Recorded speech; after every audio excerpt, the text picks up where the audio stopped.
They didn't teach you this in history class.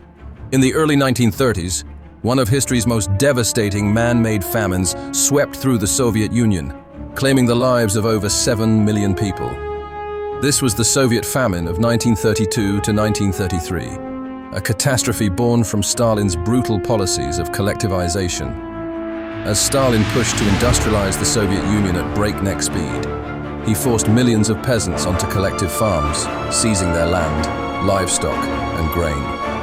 Those who resisted were labeled kulaks, class enemies to be eliminated. Over 8 million farmers were arrested, deported, or executed. The consequences were catastrophic. Farmers, faced with losing everything, slaughtered their livestock rather than surrendering. In just 2 years, half the Soviet Union's cattle and 2/3 of its sheep were gone.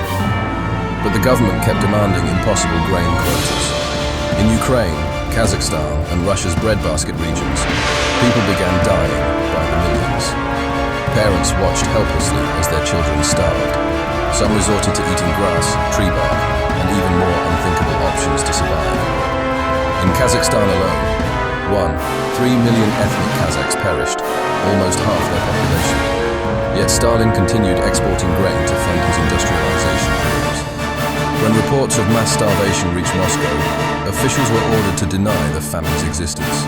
Foreign journalists like Walter Duranty of the New York Times even helped cover up the tragedy, winning a Pulitzer Prize while millions perished. The Soviet government banned discussion of the famine until the 1980s. Records were destroyed, witnesses silenced. It wasn't until the Soviet Union's collapse that the full scale of this tragedy began to emerge. Today, scholars still debate whether this was genocide or criminal incompetence on an unprecedented scale.